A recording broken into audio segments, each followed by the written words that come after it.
પ્રેતનો પ્રેમ. વર્ષો પહેલાંની વાત છે. મહીસાગર જિલ્લાની અંદર પાનમ નદીના કિનારે આવેલું રામપુર ગામની ઘટના. ગીતા અને ગોવિંદના પ્રેમની વાત અહીં દર્શાવવાનો એક પ્રયત્ન કર્યો છે. ગીતા અને ગોવિંદ અને એક જ સમાજમાં એક જ ગામમાં જન્મ્યા હતા.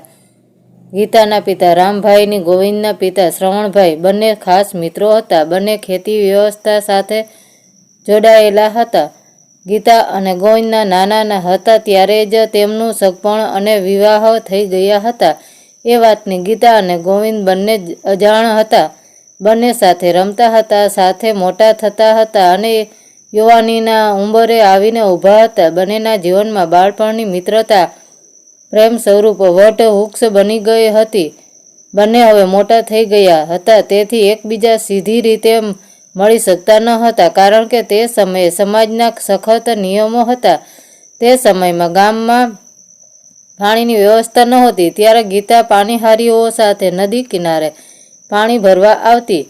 ત્યારે નદીથી થોડી દૂર ખેતરમાં પીપળાના વૃક્ષ નીચેથી તેની બાજુમાં ખેતરમાં રખોપા માટે બનાવેલો લાકડાનો માળો, તેના ઉપર ગોવિંદ બેસતો અને જ્યારે પાણીહારી નીકળતી ત્યારે ગોવિંદ ઉધરસ ખાવાનો નિષ્ફળ પ્રયત્ન કરતો અને સામા પક્ષે ગીતા પોતાના પગમાં પહેરેલા ઝાંઝર રણકારે તે રીતે પગને પછાડી અને ઝાંઝરના મીઠા અવાજની બંનેની નજર એક થતી. આમ આ રીતે બંને આંખોની મીઠી મુલાકાત થતી. બંને અંતરમાંથી ટાઢક વળતી અને મનનો ઉભરકો ઘડી વાર શાંત પડતો અને ફરી મુલાકાતની રાહ જોવા લાગતી. આમ ને આમ દિવસો પસાર થતા હતા. એટલામાં મંડેશ્વરના મેળામાં મળીશું એવું ગીતાએ તેની સહેલી સાથે સંદેશો મોકલાવ્યો હતો. મેળો ક્યારે આવે તેની બંને પ્રેમીઓ રાહ જોઈ રહ્યા હતા, કારણ કે આમ તો સમાજના બંધનો હતા, તેથી મળી શકાતું ન હતું. પરંતુ મેળામાં મળીશું તે નક્કી કર્યું હતું. મંડેશ્વરનો મેળો આવી જાય છે, ત્યાં બંને મળે છે, મન ભરીને વાતો કરે છે. હવે તેમના લગ્ન લેવાના હતા, ત્યારે મળવાનું થશે નહીં. વૈશાખ સુદ પાંચમને તેમના લગ્ન નક્કી થયા હતા. તે બંને પોતપોતાના નિવાસસ્થાને સાંજે ખુશી અને ખુશાલી સાથે શેરડીના સાઠા ચૂસતા ઘરે આવી ગયા હતા. ગોવિંદ સાંજે ખેતરમાં જતો હતો ત્યારે તેનો પગ અચાનક સાપ પર પડી ગયો.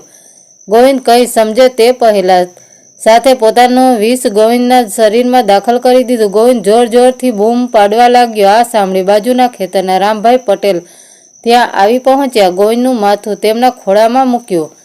ગોવિંદના મોંમાં ભીણ આવી ગયું હતું. ગોવિંદ, ગીતા, હું તને મળીશ એટલું કહી આંખો મીચી દીધી અને આ પ્રમાણે પ્રાણ પંખીરું ઉડી ગયું. આ સમાચાર ગામ આખામાં પસરી ગયું. ગીતા માનવા જ ત્યાં નહોતી. આવું થાય જ નહીં. જ્યારે ગોવિંદના મૃત્યુ પામેલા શરીરને જોઈને ગીતા બેભાન થઈ ગઈ. ગીતાને ત્યાંથી ઉંચકીને ત્યાંથી વેદને ત્યાં લઈ ગયા. બીજી બાજુ ગોવિંદના અંતિમ સંસ્કારની વિધિ પૂર્ણ કરવામાં તે સમયે આખું ગામ હિબકે ચડ્યું હતું. મલક આખામાં આ દુઃખના સમાચાર પ્રસરી ગયા. 3 દિવસે ગીતા હોશમાં આવી અને ગોવિંદની બૂમો પાડી ફરી પાછી બેભાન થઈ ગઈ. વેદે એ કહ્યું, ગીતાનું માનસિક સંતુલન જતું રહ્યું છે.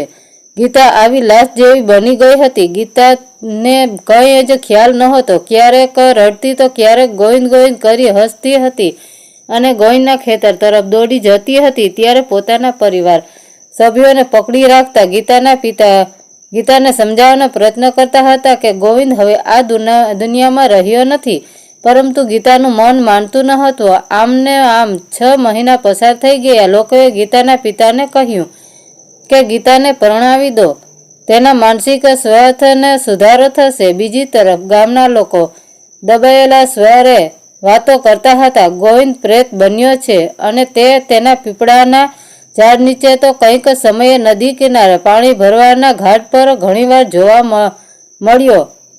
તેવી ચર્ચાઓ પણ ગામમાં આખામાં થતી હતી. ગીતાના પિતા ગીતા માટે મૂર્તિઓ શોધતા હતા, પરંતુ નજીકના પંથકમાં ગીતાની માનસિક સંતુલનની વાત પ્રસરી ગઈ હતી, તેથી કોઈ પરણવા તૈયાર ન હતું.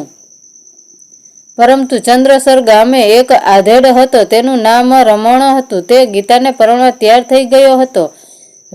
રમણના પરિવારે તેને ખેંચની તકલીફ હતી, તે વાત છુપાવી રાખી હતી. તેની સાથે લગ્ન નક્કી કરવામાં આવ્યા. માગસરની પૂનમની પૂનમે તેના લગ્ન લેવાના નક્કી કર્યા હતા. લગ્નના દિવસે આવી ગયો.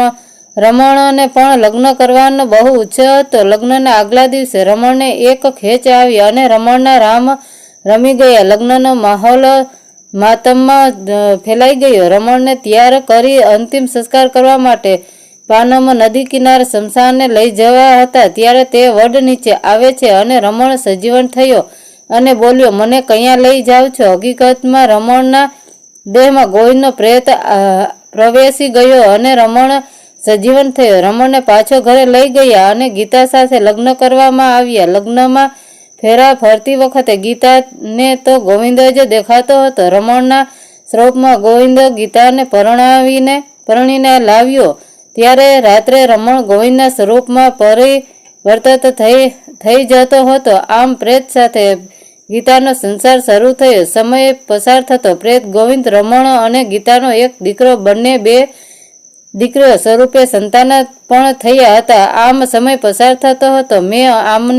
આમ 20 વર્ષ પસાર થઈ ગયો અને એક દિવસ એક મહાત્મા આવી ચડ્યા. તે સમયે રમણ પોતાના ઘરના નળિયા ગોઠવી રહ્યો હતો. ત્યારે મહાત્મા કહે છે, આ રમણ નથી પણ પ્રેત છે. એમ કહી પોતાના કમંડળમાંથી પાણી કાઢી રમણના શરીર પર છાંટે છે.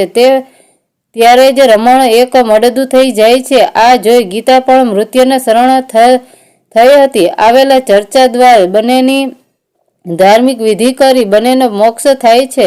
નોંધ: આ વાર્તા કાલ્પનિક છે. તેનો સ્થળ, સમાજ, વ્યક્તિ કે ઘટના સાથે કોઈ સંબંધ નથી.